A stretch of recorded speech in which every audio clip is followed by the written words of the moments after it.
తెనాలిలో ముగ్గురు కుర్రోళ్ళని నడి రోడ్డు మీద పోలీసు వాళ్ళు దారుణంగా హింసించి ఇప్పుడు సుమారుగా వారం రోజులు అవుతుంది. సో నేను ఎదురు చూస్తున్నా వారం నుంచి. ఇన్ని వేల మంది పోలీసులు ఉన్నారు ఆంధ్రాలో. ఒక్కడన్నా ముందుకొచ్చి మేము చేసిన తప్పు, ఇలా మేము పశువులా బిహేవ్ చేసి ఉండకూడదు, మన దేశ రాజ్యాంగాన్ని, మాకు జీతాలు ఇస్తున్న సిస్టమ్ని, మాకు ఉద్యోగాలు ఇచ్చి రక్షణ కల్పిస్తున్న సిస్టమ్ని ఇలా బూటకాలతో తొక్కి అవమానించకూడదు, మమ్మల్ని క్షమించండి అని ప్రెస్ మీట్ పెట్టి ఒక్క పోలీస్ అన్న చెప్తాడేమో ఎదురు చూసా. ఒక్కళ్ళంటే ఒక్కళ్ళు చెప్పలా. ఇంతమంది పోలీసుల్లో ఒక్కళ్ళకే ఆలోచన రాలా. అంటే ఏంటి, మాకు ఇది మామూలే, మేము పశువులాగే ప్రవర్తిస్తాం, ఎప్పుడు ఇంతే ఉంటాం, హింసిస్తాం, రాజ్యాంగాన్ని, మీరు పెట్టుకున్న సిస్టమ్ని బూటుకాలతో తొక్కుతాం, మేము ఇంతే, మీకే సిగ్గులేక మాకు జీతాలు ఇస్తున్నారు అని ఒక ఓపెన్ స్టేట్మెంట్ ఇస్తున్నట్టుంది. అదే చెప్పాలనుకుంటున్నారు ఆ పోలీసులు. మాట్లాడితే వాళ్ళ మీద కేసులు ఉన్నాయి, వాళ్ళు రౌడీ షీట్లు, వాళ్ళు గంజాయి బ్యాచ్. ఇంతకుముందు డాక్టర్ సుధాకర్ మీద ఏం కేసులు ఉన్నాయి? రౌడీ షీట్ ఉందా? RRR మీద రౌడీ షీట్ ఉందా? జత్వాని ముంబై నుంచి తీసుకొచ్చి ఇక్కడ ఒక అమ్మాయిని హింసించారు కదా రాత్రులు పెట్టి పోలీసు వాళ్ళు. రకరకాల చెప్పుకోలేని హింస, లైంగిక హింస, మానసిక హింస, వాళ్ళ కుటుంబాన్ని, వాళ్ళ అకౌంట్లని ఫ్రీజ్ చేసి. మరి ఆ అమ్మాయి మీద ఏం రౌడీ షీట్ ఉంది? ఆ అమ్మాయికి ఏం వంకలు చెప్తారు? కేసులు ఉన్నాయి, కొడతారా? మీ పిఎస్ఆర్, మీ ఐపీఎస్ పిఎస్ఆర్ సీతారామాంజనేయులు ఇదే పద్ధతిలో కేసులు ఉన్న కొట్టడం అయితే, మరి అమ్మాయిని అంత దారుణంగా హింసించాడు కదా, లైంగిక హింస జరిగిందని చెప్తున్నారు కదా, కేసు పెట్టారు కదా, మరి వాడిని కూడా తీసుకొచ్చి ఎట్లాగే రోడ్డు మీద పెట్టి బట్టలు తీసి అరికాలు కోటింగ్ ఇస్తారా? మరి సీతారామాంజనేయులు కొట్టాలి కదా, కొట్టలేదే? ఎందుకు కొట్టలేదు? అక్కడ మన డిపార్ట్మెంట్ మాత్రం ఎవరు చేయకూడదు. ఆ అమ్మాయి ముసలి పేరెంట్స్ని తీసుకొచ్చి అంత హింస పెట్టినప్పుడు అప్పుడు కొట్టలేదు కదా జిందాల్ని, అప్పుడు కొట్టలేదు కదా పిఎస్ఆర్ని, మీ ఐపీఎస్ సీతారాంజనేయుల్ని, కాంతిరాణా టాటాని. అప్పుడు ఎక్కడ పెట్టుకున్నారు ఈ లాఠీలు? విశాల్ గున్నీని. మన డిపార్ట్మెంటు వాళ్ళు ఏం చేసినా మనం కవర్ చేసుకోవాలా, ఒకరికొకరు బాగా సహకరించుకోవాలా. జనాలదే ఉంది, జనాలు పోతారు, జీతాలు ఇచ్చేసి అమాయకంగా మన చేత తన్నులు తింటారు. వాళ్ళకి పౌరుషమా పోడా? ఆయన ఒక్కడే కాదు, కేసులు ఉన్న వాళ్ళందరం కొట్టడం అయితే, ఇప్పుడున్న ముఖ్యమంత్రి, ఇప్పుడున్న మాజీ ముఖ్యమంత్రి, ప్రతిపక్ష నాయకుడు, ఆ రాజకీయ పార్టీలో ఉన్న ఎంతమంది ఎమ్మెల్యేల మీద, ఎంబీఎల్సీల మీద, ఎంపీల మీద ఎన్ని స్కామ్లు ఉన్నాయి. దేశాన్ని దోచుకున్నారని దేశద్రోహం చేసినట్టే కదా దేశాన్ని దోచుకోవడం అంటే. రాష్ట్ర ప్రజల సొమ్మును దోచుకున్నారని ఎన్ని స్కామ్లు, ఎన్ని కేసులు ఉన్నాయి. వాళ్ళని కొట్టే దమ్ముందా మీకు? వాళ్ళు కనపడంగానే టక్కన చేయి పైకి వెళ్ళిపోద్దిగా సెల్యూడ్ కొట్టడానికి, సిగ్గు లేకుండా. ఈ కేసులు ఎప్పటికి తేలో, వీళ్ళని సిస్టమ్ ఏం చేయదు, జ్యుడిషియరీ ఎందుకు పనికిరాదు అని మీకు అంత స్ట్రాంగ్గా ఒపీనియన్ ఉంటే రోడ్డు మీద కొట్టడం ఎందుకు? తీసుకుపోయి జడ్జిల ముందే కొట్టండి, కోర్టులో కొట్టండి. అప్పుడు దాకా ఇట్లా ముసుగుదని నిద్రపోతున్నట్టు నటిస్తూనే ఉంటుందేమో జ్యుడిషియరీ, చూద్దాం. ఇక అదే కదా నెక్స్ట్ స్టెప్ మీకు. ఇక భయపెట్టాల్సింది మీరు, పోలీసు వాళ్ళు భయపెట్టాల్సింది ఎవరినంటే జడ్జిల్నే. వాళ్ళ ముందే కొట్టండి తీసుకెళ్ళి. మీరు ఎందుకు పనికిరారు, మీ జ్యుడిషియరీ ఎప్పటికీ కేసులు తేల్చదు, మీ సిస్టమ్ ఫెయిల్ అయింది, మీకు జీతాలు ఇవ్వడం దండగా, అందుకని మేమే కొడుతున్నాం జనాల్ని, మేమే కాల్ చంపుతాం, మేమే ఎన్కౌంటర్లు చేస్తాం, మేమే కొడతాం, మీరు ఇళ్ళకి వెళ్ళిపోండి అని చెప్పండి. మీకు అంత కన్విక్షన్ ఉంది కదా వాళ్ళు తప్పు చేశారని, తప్పు చేసిన వాళ్ళని శిక్షించవచ్చని. చూద్దాం మరి అప్పుడు గౌరవనీయులైన జడ్జి గారు, మీరు ఏ సిస్టమ్ నుంచి జీతాలు తీసుకుంటున్నారో అదే సిస్టమ్ నుంచి జీతాలు తీసుకుంటున్న గౌరవనీయులైన జడ్జి గారు అప్పుడు ఏం చెప్తారో చూద్దాం.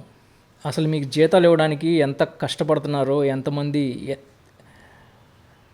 తిని తినక జనం, బట్టలు ఉతుక్కునేవాళ్ళు, బట్టలు ఇస్త్రీ చేసుకుని బతికేవాళ్ళు, కూలి పనులు చేసుకునేవాళ్ళు, ఆఖరికి బతకడానికి ఇబ్బంది వేశ్యావృత్తి చేసుకునేవాళ్ళు కూడా ట్యాక్సులు కడితేనే,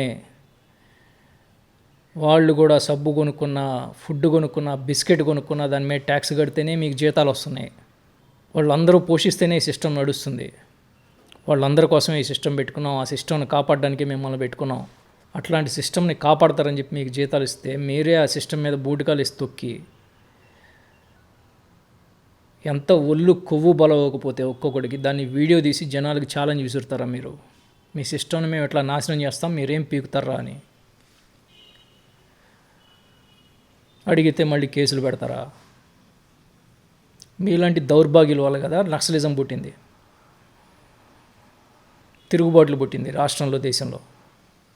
ఇంకేం చేద్దాం అనుకుంటున్నారు సిస్టమ్ నాశనం చేసి? ఈ దేశాన్ని నడిపేదే సిస్టమ్. ఆ సిస్టమ్ని చెడగొట్టాలని చూడటం, ఆ సిస్టమ్ మీద నమ్మకం పోయేలాగా జనాలను చూడటం అంటే ఇట్ ఈజ్ ఈక్వల్ టు ట్రెజన్, దేశద్రోహం. అది కుక్కకు కూడా 2 రోజులు భోజనం పెడితే విశ్వాసంగా ఉంటుంది యజమానికి.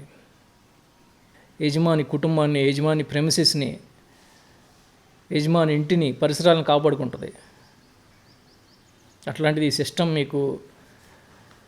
మీకు ఒక భద్రత ఇచ్చి, ఉద్యోగ భద్రత ఇచ్చి, మీ కుటుంబాన్ని పోషించి, మీకు జీతాలు ఇచ్చి, మీకు పెన్షన్లు ఇచ్చి, మీకు ఇంత గౌరవం ఇచ్చి, మీకు అధికారం ఇస్తే, మీరు ఆ సిస్టమ్ మీద కాలేసి తొక్కితే, బూటు కాలేసి తొక్కితే, మీ సిస్టమ్ని అవమానిస్తే, నేను చెప్పేది అంటే కనీసం కుక్కను చూసన్నా నేర్చుకోండి మీరు.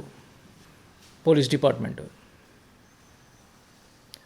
సిస్టమ్ని అవమానించి మీరు సర్వైవ్ అవుతాం అనుకుంటే, సిస్టమ్ని మీరే గౌరవించకపోతే, సిస్టమ్ని జనాలు కూడా గౌరవించకపోతే ఏమవుతారు మీరు?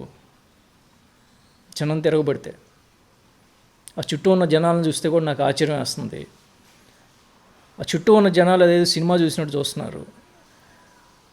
10 మంది రౌడీలు కలిసి ఒకరిని కొట్టినా అట్లాగే సిగ్గు లేకుండా చూస్తారు. 10 మంది పోలీసు వాళ్ళు వచ్చి ఒకరిని కొట్టినా సిగ్గు లేకుండా చూస్తారు.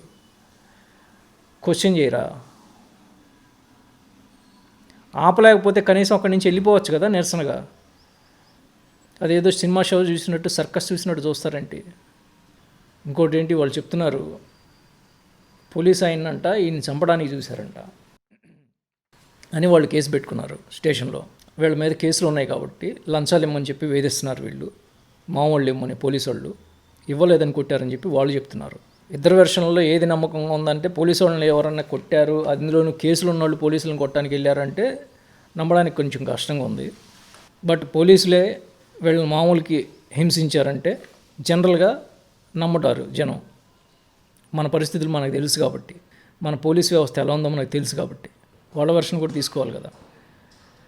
మీరు మీ కానిస్టేబుల్ని కొట్టడానికి వచ్చారు వాళ్ళని చెప్తున్నారు. సాక్ష్యాలు ఉండే ఉంటాయి కదా మీ దగ్గర, నిజంగా కొట్టడానికి వస్తే దెబ్బలు, మెడికల్ రిపోర్ట్లు, వీడియోలు, సీసీటీవీ కెమెరాలు అన్నీ ఉంటాయి కదా.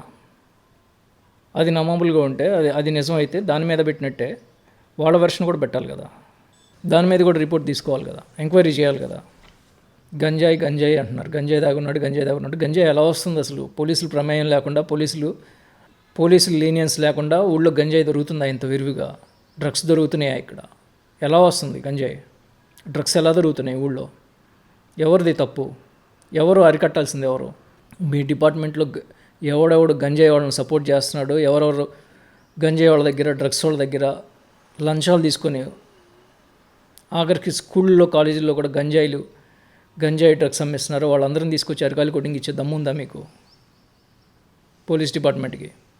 వాళ్ళ మీద జరిగిన వైలెంట్ అటాక్లో, అసాల్ట్లో క్లియర్గా పొలిటికల్ ఇన్ఫ్లుయెన్స్ ఉందనేది అది జరిగిన రోజు నుంచి అధికారంలో ఉన్న పొలిటికల్ కంపెనీ, మీరు పొలిటికల్ పార్టీ అని పిలుచుకునే పొలిటికల్ కంపెనీ, దానికి సంబంధించిన మీడియా, వాళ్ళకి సంబంధించిన సోషల్ మీడియా హ్యాండిల్స్ ఈ ఇన్సిడెంట్ని ఎలా గ్లోరిఫై చేయాలని చూస్తున్నాయో, కవర్ చేయాలని చూస్తున్నాయో చూస్తే క్లియర్గా అర్థమవుతుంది. వెనకాల పొలిటికల్ సపోర్ట్ ఉంది ఈ పోలీసులకి. ఒక ప్లానింగ్ ప్రకారం జరిగింది ఇదంతా అని. ఏదైనా స్టేషన్కి వెళ్ళి రిపోర్ట్ ఇవ్వాలంటే ఈ స్టేషన్ పరిదా కాదా అని 100 వంకలు చెప్తారు పని చేయాల్సి వచ్చేటప్పటికి. అట్లాంటిది వేరే స్టేషన్ల నుంచి కూడా పోలీసులు వచ్చి, వేరే స్టేషన్ సిఐ కూడా అక్కడికి వచ్చి పాల్గొన్నాడంట ఈ అట్రాసిటీలో. అంటే మీరు జనాలకి ఏం చెప్తున్నారు? మేమంతా ఒకటి, పోలీసులు అంతా, మీరంతా ఒకటి, జనాలంతా అని రెచ్చగొడదామని చూస్తున్నారా? జనాలు కూడా అదే మెసేజ్ తీసుకుంటే ఏంటి మీ పరిస్థితి? ఓహో పోలీసులు అంతా ఒకటా, వాళ్ళని కొడితే మనందరి మీదకి వస్తారా వీళ్ళు, అట్లాగే పోలీసుల నుంచి మనం కూడా కాపాడుకోవాలని అనుకుంటే జనాలు ఏంటి పరిస్థితి? ఎక్కడుంటారు మీరు? కనీసం స్టేట్ ఎకనామిక్స్ మీద ఇలాంటి సంఘటనలు బయటకు వస్తే ఇప్పుడు దేశం మొత్తం చూస్తుంది. ఆంధ్రప్రదేశ్లో ఇలా లాలెస్నెస్ ఉంది. ఇష్టం వచ్చినట్టు ఎవడు పడితే వాడు వైలెన్స్ చేసుకుంటున్నాడు. జనాల్ని రోడ్డు మీద పడేసి కొడుతున్నారు ఇట్లాగా పోలీసు వాళ్ళు. పొలిటికల్ వెంజెన్స్ కోసం పొలిటికల్ పార్టీలు ఏం చేస్తే అది చేస్తున్నారు. ఇక్కడ లా లేదు, ఇక్కడ మన పెట్టుబడులకి సేఫ్టీ లేదు అని ఎంటర్‌ప్రెన్యూర్స్ అనుకుంటే స్టేట్‌కి పెట్టుబడులు రావు అనే విషయం కూడా మీకు ఎందుకు పట్టించుకోవట్లేదో నాకు అర్థం కావట్లా. దానివల్ల ఎంత నష్టం జరిగిద్దో ఆలోచించట్లేదు ఆ పోలీసులు. మామూలుగానే జనాలు ఎవరన్నా పోలీస్ స్టేషన్కి వెళ్ళి వాళ్ళకి ఏమైనా అన్యాయం జరిగినా పోలీస్ స్టేషన్కి వెళ్ళి చెప్పాలి, రిపోర్ట్ ఇవ్వాలంటే చాలా చిన్నతనంగా భావిస్తారు. ఎందుకంటే వీళ్ళు మాకేదో వీళ్ళు సరిగ్గా బిహేవ్ చేయడం చేత కాదు పోలీసులకి. అన్యాయం జరుగుంటే ఒకవేళ వాడి మీదే ఒక్కోసారి ఎదురు కేసులు పెడతారనే భయం ఉంటుంది సహజంగా మన సమాజంలో. అది పోయిందనుకున్నారో ఏమో తెలియదు కానీ ఇప్పుడు పబ్లిక్గా డిస్ప్లే చేశారు. రోడ్డు మీదే మేము ఎట్లా కొడతాం, ఇక పోలీస్ స్టేషన్కి వస్తే మీ బతికేంటో ఆలోచించుకోండి అన్నట్టు. మాకు భయం లేదు, మమ్మల్ని ఏ పొలిటికల్ పార్టీ మా వెనకాల పొలిటికల్ సపోర్ట్ ఉంది, సో మేము ఏమైనా చేస్తాం, మీరు స్టేషన్ ఇట్లా ఉంటే స్టేషన్కి వెళ్ళి ఎవడన్నా తప్పు జరిగినా ఏదన్నా జరిగినా కానీ ఒకవేళ పోలీసు వాడు ఎవడన్నా ఎక్స్టార్షన్ చేస్తున్నా కానీ వాడి మీద కంప్లైంట్ ఇవ్వడానికి, పోలీసుల మీద కంప్లైంట్ ఇవ్వడానికి ఎవడు ధైర్యం చేస్తాడు? అలా ధైర్యం చేయొద్దని చెప్పి వార్నింగ్ ఇవ్వడానికి చేసినట్టుంది ఇది. ఒకవేళ పోలీసులు ఏమన్నా భ్రమంలోకి వెళ్ళారా, పోలీసులు వైలెన్స్ చేయొచ్చు, చట్టాన్ని చెడగొట్టవచ్చు, చట్టాన్ని పాడు చేయొచ్చు, చట్టాన్ని లెక్క చేయకుండా వైలెన్స్ చేయొచ్చు, నేరాలు చేయొచ్చు అని. చట్టం లైన్లో ఉన్నంతసేపే మీకు చట్టం రక్షణ. చట్టం దాటిన తర్వాత చట్టం దాటి వైలెన్స్ చేసినా, ఏ క్రిమినల్ యాక్ట్ చేసినా మీరు కూడా క్రిమినల్సే అవుతారు. ఇది మర్చిపోవద్దు పోలీస్ డిపార్ట్మెంటు. చట్టం చేతగాందేం కాదు దాన్ని పక్కన పెట్టి మీ ఇష్టం వచ్చినట్టు చేయడానికి. చట్ట పరిధి దాటి మీరు ఎప్పుడైతే బయటికి వెళ్ళారో you are a criminal, then you are not a police. System ప్రకారం నడుచుకోనప్పుడు సిస్టమ్ ప్రకారం మీకు జీతాలు ఎందుకు ఇవ్వాలి? సిస్టమ్ ప్రకారం మీకు మేము రెస్పెక్ట్ ఎందుకు ఇవ్వాలి?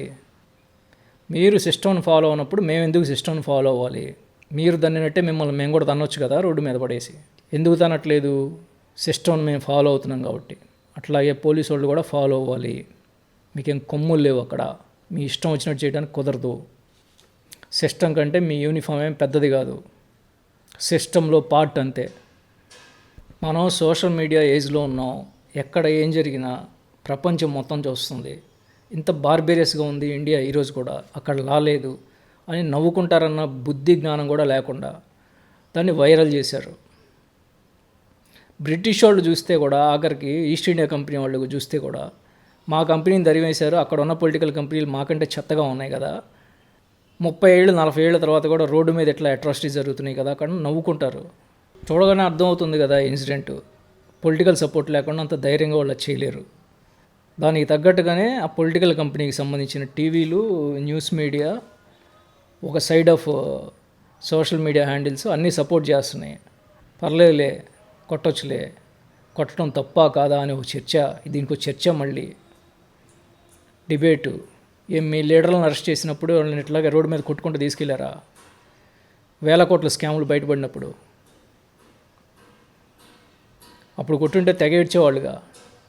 చట్టం ఏమైపోయింది, లా ఏమైపోయిందని. అంటే వీళ్ళు ఇస్తున్న పొలిటికల్ స్టేట్మెంట్ అనమాట ఇది, ఒక రకంగా. సో మా పార్టీలకి ఎవరు ఎదురు తిరగొద్దు, మా పొలిటికల్ కంపెనీలకి మేము చేసే దిక్కుమాల వ్యవహారాలకి ఎవరు ఎదురు తిరగొద్దు, మేము చేసేదానికి కొడితే మీరు సేఫ్గా ఉంటారు, లేదంటే పోలీసులను పెట్టి ఇట్లా కొట్టిస్తాం అని స్టేట్మెంట్ ఇస్తున్నట్టు ఉంది. ఎట్లాంటి ఇల్లీగల్ యాక్టివిటీస్, ఇట్లాంటి వైలెన్స్ చేసే వాళ్ళని చూసే కదా పోలీస్ డిపార్ట్మెంట్ మొత్తానికి చెడ్డ పేరు వస్తుంది. పోలీస్ ఉద్యోగం ముసుగులో ఇట్లా శాడిజం తీర్చుకుంటూ చట్టాన్ని, రాజ్యాంగాన్ని, సిస్టమ్ని వికృతంగా అవమానించి యూనిఫామ్ ముసుగులో ఉన్న ఇట్లాంటి వికృతమైన పశువుల్ని డిపార్ట్మెంట్ ఇక్కడి నుంచి అయినా క్షమించకూడదు. మీ అందరికీ చెడ్డ పేరు వస్తుంది. ఇట్లాంటి వాళ్ళని వెలేయండి, ఇమ్మీడియట్గా సస్పెండ్ చేయండి, ఉద్యోగం నుంచి తీసేయండి, కేసు పెట్టండి వాళ్ళ మీద. ఈ స్టేట్లో ఒక లా ఇచ్చిందని, మేము ఇచ్చే జీతాలకి ఒక విలువ ఉందని ప్రూవ్ చేయండి. It's already too late.